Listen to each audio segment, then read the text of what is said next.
दोस्तों Jugal sir online classes YouTube channel में आपका हार्दिक स्वागत है। आज मैं आपके लिए कुछ खास बिंदु लेकर के आया हूं जिसकी आपको काफी इच्छा थी लंबे टाइम से, क्योंकि 19 आपको पता हो तो नवंबर को आपके एग्जाम डेट डिक्लेयर हो चुकी है, जो कि आरआरबी ने अपनी साइट पर आपको डाल दिया गया है। अतः मैं आपको एक विशिष्ट चीज देना चाहता हूं जिसके लिए आपके बहुत ही महत्वपूर्ण थी। देखिएगा, आप सबने जो है थ्योरी अलग अलग से सबसे पढ़ी होगी और पढ़ रहे होंगे, दिक्कत नहीं आती। थ्योरी आपकी स्ट्रॉन्ग भी होता है, ऐसे बोलते हैं अलग अलग, लेकिन आपको ध्यान रखना थ्योरी के अलावा आपके ए पार्ट में एक ऐसा चैप्टर है जिसको बोलते हैं यहाँ पर लोकोपैट, और टेक्नीशियन के लिए इंजीनियरिंग ड्राइंग। कौन सा चैप्टर? Engineering drawing. और इंजीनियरिंग ड्राइंग में मैं आपको पढ़ाने जा रहा हूँ पार्ट ए, और पार्ट ए में जो है आपके जो इंजीनियरिंग ड्राइंग है वो में भी लगभग कितने 10 नंबर की आएगी। कितनी आएगी? लगभग 10 नंबर की। अतः आपके लिए जो बहुत ही महत्वपूर्ण पार्ट है, अतः इस पर आपको विशेष तौर से फोकस करना है, क्योंकि ये आपके जीवन के लिए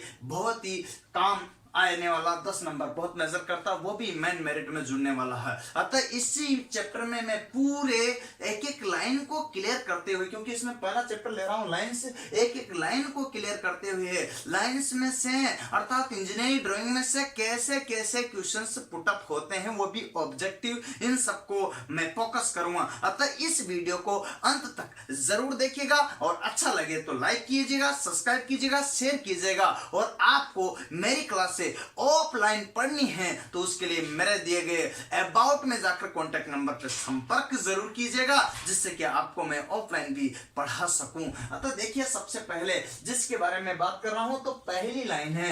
देखिएगा, यहां पर मैंने इस तरह से लाइनों को डिवाइड किया है टाइप ऑफ लाइन से। यहां पर थिक का मतलब मोटाई लाइन की, यहां पर देखिएगा रिप्रेजेंटेशन मतलब किस तरह से प्रेजेंटेशन करते हैं उनका, ये है। इसके बाद में डिस्क्रिप्शन में क्या क्या चीजें लिखी जाती है और यूज क्या है, इधर सारा मैंने आपको मेंशन किया है कि इंजीनियरिंग ड्राइंग में कैसे कैसे यूज आता है। इस तरह से जो सारी एक एक चीज का मैं बताऊंगा, ध्यान से देखना। देखिए, सबसे पहले जिस चीज का मैंने जिक्र किया है उसके बाद मैं आपको एक बात और बता देना चाहता हूं, ध्यान देना। देखिएगा, यहाँ जो कंडीशंस है इसके अलावा इसमें मैं एक चीज और फोकस कर देता हूं। सबसे पहले ऑब्जेक्ट लाइन। आपसे पूछा जाता है कि निम्न में से वह कौन सी लाइन है जिसे ऑब्जेक्ट लाइन के अलावा अन्य नाम से जाना जाता है, तो आपको बताना है आउटलाइन। पहला क्वेश्चन, मैं एक एक लाइन में कम से कम 5 से 10 क्वेश्चंस आपको बताऊं, वो भी ऑब्जेक्टिव, तो आपको बताना है आउटलाइन। 4 ऑप्शन आपके बन जाएंगे, ये चीज तो आप जानते हो, कोई दिक्कत नहीं। इनमें से कोई भी 4 ऑप्शन आपके साथ हो सकते हैं, 9 दे रखे 9 में से कोई भी 4 ऑप्शन आपके सामने प्रस्तुत रहेंगे। अतः आपको ध्यान देना है, फोकस करना है। देखिएगा, नेक्स्ट स्टेप में अगर मैं बताऊं तो आपके देखिएगा यहां पूछा जाता है कि ऑब्जेक्ट लाइन की मोटाई कितनी होती है, ठीक, तो आपको बताना 0.5 mm। दूसरा, तो आपसे पूछा जाता है कि निम्न में से वह कौन सी लाइन है जिसकी मोटाई आधा mm होती है, तो आप बताओ ऑब्जेक्ट लाइन या फिर आउटलाइन। क्लियर? ऑब्जेक्ट लाइन या आउटलाइन, तो आपके देखिएगा ये आपके ऑप्शंस रहेंगे। ओके, नेक्स्ट क्वेश्चन आपके सामने कि रिप्रेजेंटेशन की बात करते हैं, तो देखिएगा आपके सामने सबसे मोटी लाइन कौन सी है? Object line. आपसे पूछा जाता है कि निम्न में से वह कौन सी लाइन है जो सबसे मोटी होती है, तो आपको बताना है यहाँ पर क्या है? Object line. अतः यह देखिएगा, यहाँ पर आप कटिंग प्लेन भी कर सकते हो, लेकिन यहाँ न्यूनतम भी है। अतः इसको ना देकर किसको दोगे? ऑब्जेक्ट लाइन को, आपको आंसर क्लिक करना है। क्लियर? ध्यान दीजिएगा। तो आपको यहाँ पर ध्यान देना है कि ऑब्जेक्ट लाइन क्या है? सबसे मोटी लाइन है। क्वेश्चंस आपके ऑप्शंस है, तो ऐसा ये आपके सामने दे दिया, ऐसा कैसे कि ये आपके बताइए ये कौन सी लाइन है, तो आप बता दोगे जी भाई ऑब्जेक्ट लाइन। ये आपके क्वेश्चंस। नेक्स्ट क्वेश्चंस आता है आपके कि देखिएगा कंटिन्यूअस थिक मतलब वह कौन सी लाइन जो लगातार जो जारी रहती है और मोटाई में बराबर से मोटाई में, तो आप क्या बताओगे? क्या बताओगे? Object line. क्या बताओगे? आउटलाइन। ओके, इसके बाद जो है यहाँ कंटिन्यूअस थिक की बात बताता हूं, तो इसके बाद आपको क्लियर हो गया होगा कि कंटिन्यूअस थिक क्या कंडीशंस होगी, ये चीज आपके सामने क्लियर है। नेक्स्ट कंडीशन से आप क्वेश्चन पूछा जाता है कि इसका यूज कहां कहां पर किया जाता है। देखिएगा, यहाँ जो कंडीशंस आपके सामने इस लाइन में आपको विजिबल का आउटलाइन का बताता हूं, तो विजिबल का मतलब दृश्य जो कि आपको दिखाई दे। आउटलाइन जितना भी ये बाहरी जो क्षेत्र है, किसी भी इंजीनियरिंग ड्राइंग में जब अपन मेंशन करते हैं तो ये पूरा वाला जो जिस पर मैं आपको बता रहा हूं, ये पूरा बाहरी जो भी दिखाया गया, आउटर जो दिखाया गया, उसको आउटलाइन में ही यूज किया जाता है, और वही आपकी आउटलाइन कहलाती है। नेक्स्ट स्टेप आपका आता है एज। ये किनारे हैं, इन किनारों को मेंशन करने के लिए भी आउटलाइन का ही प्रयोग किया जाता है, जो कि मैंने आपको बता दिया है। देखिएगा, नेक्स्ट कंडीशंस में आपके क्या क्या आता है, किस किस तरह के आते हैं, कैसी कंडीशंस आपके सामने होगी, इसका भी मैं आपको बता देता हूं। अगला क्वेश्चन आता है आपके डायमेंशन लाइन, और डायमेंशन की बात करते हैं तो डायमेंशन लाइन का मतलब होता है बीमा रेखा। विमा रेखा से क्या तात्पर्य है ये आपको देखना होगा। मेजर करता है देखिएगा, सबसे पहले मैं आपको बता देता चाहता हूं कि आपसे पूछा जाता है कि विमा रेखा डायमेंशन रेखा की मोटाई कितनी होती है, थिकनेस कितनी होती है, तो आप बताओगे 0.2 mm, 0.2 mm। आपके सामने देखिएगा न्यू क्वेश्चन पूछा जाएगा अगला डिफरेंस क्वेश्चन से कि निम्न में से वह कौन सी आकृति जो आकृति है लाइंस की जो सबसे भिन्न है, तो कौन सी लाइन सबसे भिन्न है। तो देखिएगा आपको जो है इनमें तो सब में आपको दिखा, लेकिन सबसे भिन्नता की अगर बात करते हैं तो इसमें तीर का निशान, बाकी किसी में भी तीर का निशान नहीं है। अतः आपको कौन सा देना है, डायमेंशन लाइन सबसे भिन्न बताना है। अब आपके नेक्स्ट क्वेश्चन आ जाता है, यूं आता है कि निम्न में से वह कौन सी लाइन है जिसमें तीर के निशान बने होते हैं, तो आप क्या बताओगे, यहां पर डायमेंशन लाइन। क्या बताओगे, डायमेंशन लाइन। इसके मतलब यहां जो कंडीशन है डायमेंशन लाइन से अलग अलग प्रकार के क्वेश्चंस आपके सामने बन रहे हैं। अब तीर का मतलब जो ये तीर है ना, इस तीर की एक विशेष बात बता देता हूं आपको। इस तीर की देखिएगा यहाँ जो है लंबाई और चौड़ाई, ये तीर होता है ऐसी कंडीशन में, और तीर का जब अपन यहाँ जो है इस टाइप आपको जो है एरो बनता है, इसको बोलते हैं तीर।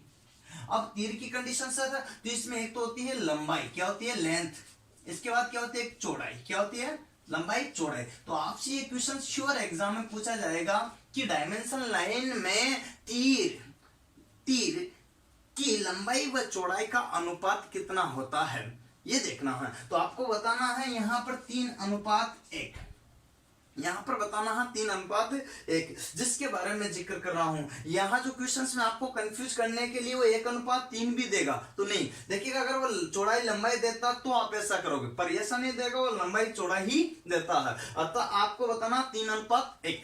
क्लियर, क्वेश्चन क्लियर हो रहा ना। तो देखिएगा अगला क्वेश्चन से मैंने आपको यहां पर बता दिया। अब आपसे पूछा जाता है कि देखिए कंटिन्यूअस थीन लाइन कौन सी है, तो आपको बता देना है कि डायमेंशन लाइन है। तो आप क्या बताओगे, डायमेंशन लाइन। और कौन सी है, या प्रोजेक्शन लाइन, ये सारी लाइनें भी, तो आपको बता देना ए और बी दोनों। अब आपको यहां जो बताना है, ध्यान दीजिएगा, कंटिन्यूअस थीन का मतलब है या पतली, तो कंटिन्यूअस थीन तो वह कौन सी लाइन है जिसके दोनों सिरों पर क्या तीर के निशान बने होते हैं और वह पतली होती है, तो आपको बता देना है विमा रेखा, डायमेंशन लाइन। क्लियर, देखिएगा नेक्स्ट क्वेश्चन आपके सामने आता है कि डायमेंशन लाइन का यूज कहां करते हैं। तो किसी भी इंजीनियरिंग ड्राइंग में जॉब की ड्राइंग बनाते समय उसकी डायमेंशन अर्थात विमा को प्रदर्शित करने के लिए, ठीक है। देखिएगा यहां पर ये विमा को प्रदर्शित किया अपन ने, किस में किया, देखिए जैसे मैंने यहां से यहां तक इसका जो है आपको बता दिया 90 mm इसका है। एमएम ही क्यों लिया, आपको ध्यान रखना, जब भी आपने इंजीनियरिंग ड्राइंग शुरू में पढ़ी होगी आईटीआई डिप्लोमा डिग्री में, जहां पर भी तो उसमें लिखा रहता है ऑल डायमेंशन आर एमएम, मतलब सारी की सारी जो डायमेंशन आप प्रदर्शित करोगे वो एमएम में ही करोगे। अतः इसीलिए जो है आपके सामने एमएम लिखा है। तो आपके नेक्स्ट क्वेश्चन बन जाता है कि इंजीनियरिंग ड्राइंग में प्रयोग में लाई जाने वाली कौन सी, इंजीनियरिंग ड्राइंग में प्रयोग में लाई जाने वाली विमा दर्शाने के लिए किस यूनिट इकाई मात्रक का प्रयोग किया जाता है, यूज किया जाता है। तो आप बताओगे एमएम, वहां सेंटीमीटर भी रहेगा, वहां इंच भी रहेगा, वहां आपके जो उपरोक्त तीनों भी रहेगा, आपको एमएम मेंशन करना है, क्योंकि आप जानते हो, क्योंकि आपने सबसे पहले पेज में लिखा कि all dimension are mm. Clear हो रहा होगा, उम्मीद करता हूं ये सारे क्वेश्चंस आपके क्लियर हो रहे होंगे। अब यहां पर आपके देखिएगा नेक्स्ट क्वेश्चन जो आता है तो क्या आएगा, डायमेंशन लाइन का यूज मैंने आपको बता दिया। इनमें एक एक लाइन में कम से भी कम आपको जो है मैं 5-5 6-6 क्वेश्चंस बता रहा हूं। नेक्स्ट आप देखिएगा, आपको बता देता हूं अगली जो आती है तो कौन सी आती है, कंस्ट्रक्शन लाइन या प्रोजेक्शन लाइन या फिर सेक्शन लाइन या फिर क्या है एक्सटेंशन लाइन। अब आपको बताइए कि यूं कहा जाए कि निम्न में से कंस्ट्रक्शन लाइन को किस अन्य और नाम से जाना जाता, तो उपरोक्त तीनों, all of these. Question next तैयार है, पहला ऑप्शन प्रोजेक्शन, दूसरा सेक्शन, तीसरा एक्सटेंशन। तो आप क्या होता है लास्ट चौथा, ऑल ऑफ दीज, उपरोक्त सभी। बना के नहीं बना क्वेश्चन, बन गया ना, बस आप बने रहेगा, क्वेश्चन तो बनते रहेंगे, चिंता मत कीजिएगा, क्योंकि आपको CBT 2 अर्थात टेक्निकल वाला और सारा का सारा आपको मेंस एग्जाम में लास्ट फाइनल तक पहुंचाने का ये मैं आपसे वादा करता हूं। अगर आपसे मेरे से ऑनलाइन के साथ साथ ऑफलाइन क्लास को पढ़ोगे तो तब जाकर संभव है, क्योंकि सारी क्लासें मैं ऑनलाइन नहीं दे पा रहा, क्योंकि ये संभव ही नहीं है। क्योंकि मैं भी इस स्टेप करनी हो नेक्स्ट में हो सकता है, लेकिन अभी हाल में मैं जो है ऑफलाइन देता हूं। आपको ऑफलाइन अगर मेरे से क्लास लेनी हो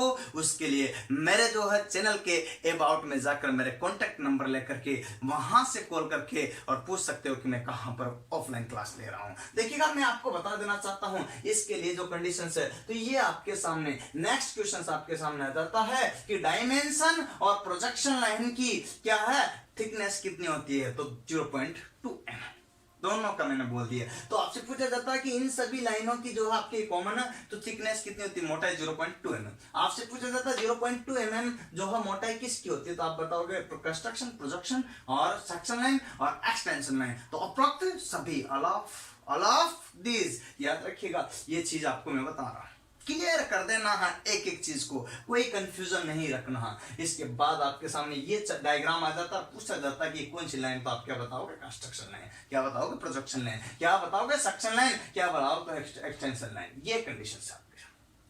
अब आपसे पूछ लिया जाता है कि यहाँ पर जो है प्रोजेक्शन लाइन कैसी होती है, तो कंटिन्यूअस थिन पतली होती है, सीधी होती है और जरूरी नहीं है कवर्ड भी होती है, पतली होती है, सीधी होती है और कवर्ड भी होती है। तो आपसे पूछा जाता है कि वह कौन सी लाइन है जो पतली है, सीधी है और कवर्ड है, तो आप क्या बताओगे, आप क्या बताओगे प्रोजेक्शन लाइन, क्या बताओगे, आप क्या बताओगे एक्सटेंशन लाइन, आप क्या बताओगे कंस्ट्रक्शन लाइन, आप क्या बताओगे सेक्शन लाइन। बहुत बढ़िया, आपको लग रहा होगा, मैं उम्मीद करता हूं कि क्वेश्चन कैसे बनेंगे ये बड़ी प्रॉब्लम है। ये जो डायग्राम बने हैं ये फेयर नहीं है, मैं इंजीनियरिंग ड्राइंग आपको नहीं पढ़ा रहा जो कि आपको जो है सीट पे बनवा रहा हूं। मैं तो एक तरीका बताया आपको, क्योंकि ये सारी लाइनें एकदम फेयरनेस नहीं बनी हुई है, यहाँ पर स्केल का प्रयोग नहीं किया गया, यहाँ पर आपके सेट स्क्वायर का यूज नहीं किया गया है। अतः ये जो है आपकी यहाँ सारी की सारी जो चीजें हैं मैंने अपने हिसाब से, जिससे कि आपके ऑब्जेक्टिव क्वेश्चंस क्लियर हो जाए, आपका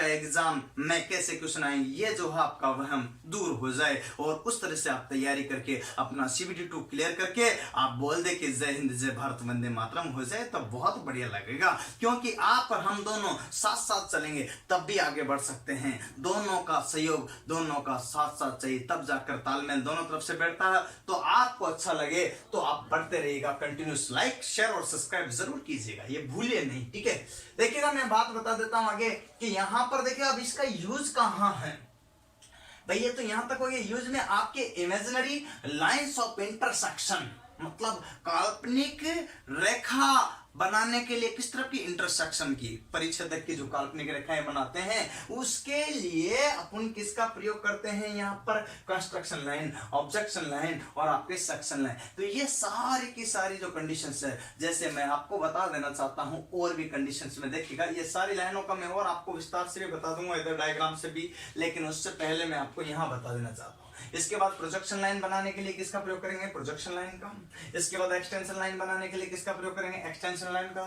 इसके बाद डायमेंशन लाइन प्रदर्शित करने के लिए भी इसका उपयोग किया जाता है, क्योंकि इसमें एरो का निशान है, लेकिन यहाँ पर देखिएगा यहाँ से लेकर डायमेंशन लाइन को अपन मेंशन कर सकते हैं, तो इसके लिए भी यहाँ पर देखिएगा, यहाँ जो कंडीशन है लीडर लाइन की बात करते थे, ये लीडर लाइन बनाने के लिए देखिए यहाँ जो है इसकी थिकनेस का जो है वैल्यू के हिसाब से अधिकतर अपन देख रहे हैं। ये देखो लीडर लाइन का जो है मैंने थिकनेस वही लिखा, तो लीडर लाइन जो है नेतृत्व करती है, उसके बारे में आपको आगे बताऊंगा। तो लीडर लाइन में इसका यूज किया जाता है हिचिंग लाइन, सिसलिंग लाइन, छिपी हुई लाइनों को जो अपन प्रदर्शित करते, कोई सेक्शन जो आपको दिख नहीं रहा उसको प्रदर्शित करना तो हिचिंग लाइन आ जाएगी। तो यहाँ पर जो है आपकी छुपी हुई मतलब अदृश्य लाइन, तो यहाँ पर शॉर्ट सेंटर लाइन मतलब छोटा सेंटर मेंशन करना है, तो उसके लिए जो प्रयोग में लाए जाते हैं ये आपके कौन सी लाई जाएगा, यहाँ पर तीनों में से चारों में से कोई भी यूज ले सकते हैं, ये कॉमन है, इनके निक नेम है, कंफ्यूज नहीं होना, निकनेम है, कंफ्यूज नहीं होना।